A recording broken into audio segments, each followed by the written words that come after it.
स्वागत है आपका ब्रेक के बाद। आप देख रहे हैं न्यूज़@4 और आप बात करते हैं उद्धव ठाकरे की बयान की, जिसमें उद्धव ने पीएम नरेंद्र मोदी की तुलना औरंगजेब से की और बीजेपी की तुलना अफजल खान की सेना से कर डाली। हालांकि बीजेपी अभी तक उद्धव ठाकरे के इस बयान पर डिफेंसिव बयानबाजी करती नजर आती है।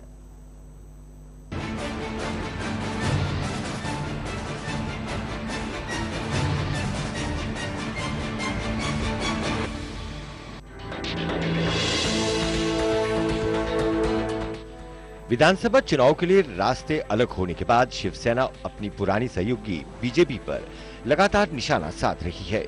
शिवसेना प्रमुख उद्धव ठाकरे ने प्रधानमंत्री नरेंद्र मोदी की तुलना 17वीं सदी में शिवाजी के राज्य पर हमला करने वाले औरंगजेब के सेनापति अफजल खान और बीजेपी की तुलना अफजल खान की फौज से की है।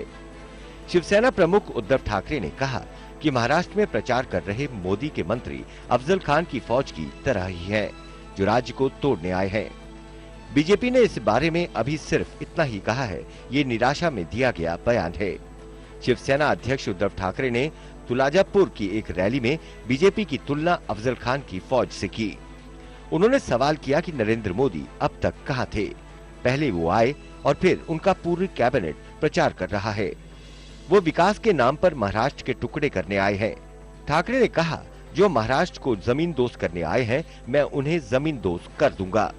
ठाकरे ने 25 साल पुराना गठबंधन तोड़ने के लिए बीजेपी को जिम्मेदार ठहराया। शिवसेना अध्यक्ष ने कहा कि बीजेपी के पास मुख्यमंत्री पद का चेहरा नहीं है, इसलिए नरेंद्र मोदी को महाराष्ट्र में सभाएं करनी पड़ रही हैं। दिल्ली के बादशाह औरंगजेब ने शिवाजी को हराने के लिए अफजल खान के नेतृत्व में फौज भेजी थी, लेकिन बारात के बहाने शिवाजी ने पुणे के महल में घुसकर अफजल को घेर लिया और खिड़की से कूदकर भाग रहे अफजल की उंगलियां काटकर उसे मार दिया था। शिवसेना और बीजेपी के बिगड़ते रिश्तों पर सभी सियासी दिग्गजों की अपनी अपनी राय है।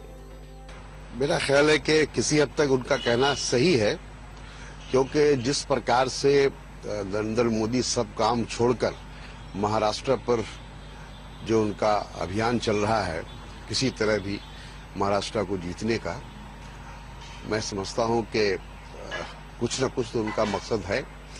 और खुद नरेंद्र मोदी इस बात को कई बार स्वीकार कर चुके हैं कि उनका डीएनए जो है वो गुजराती है और इसलिए उनकी प्राथमिकता गुजराती ज्यादा होगी। देखिए, भारतीय जनता पार्टी पर उद्धव ठाकरे का ये इल्जाम बहुत हद तक सही है, क्योंकि अभी नरेंद्र मोदी का सभाओं में आकर ये कहना कि नहीं, हमें बड़ा प्रेम है, बड़ी श्रद्धा है, बड़ा आदर है बाला साहब के लिए, इसलिए हम सेना के खिलाफ कुछ नहीं कहते, ये बेमानी है। इसका मतलब क्या हुआ?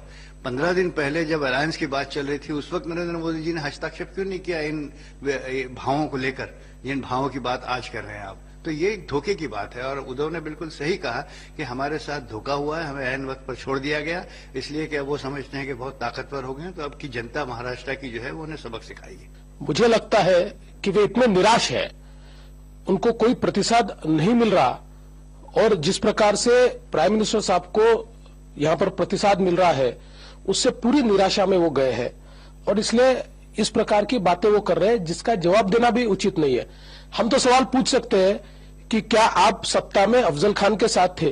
क्या मुंबई की कारपोरेशन आप अफजल खान की फौजों के साथ चला रहे हैं? ये सवाल उनसे पूछा जा सकता है।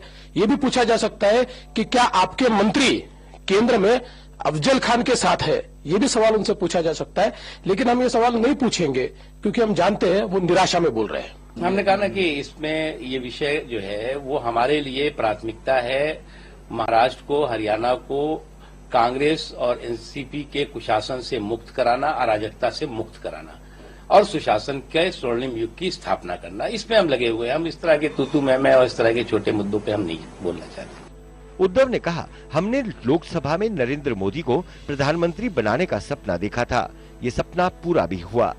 अब विधानसभा में महायुति की सरकार बनाने का सपना देखा, लेकिन उन्होंने पता नहीं क्या सोचा कि युति ही तोड़ दी। अब कुर्सी मिल गई, इसलिए शिवसेना की उन्हें जरूरत नहीं रही। उन्होंने शिवसेना का इस्तेमाल किया है। Bureau report, Gulistan news.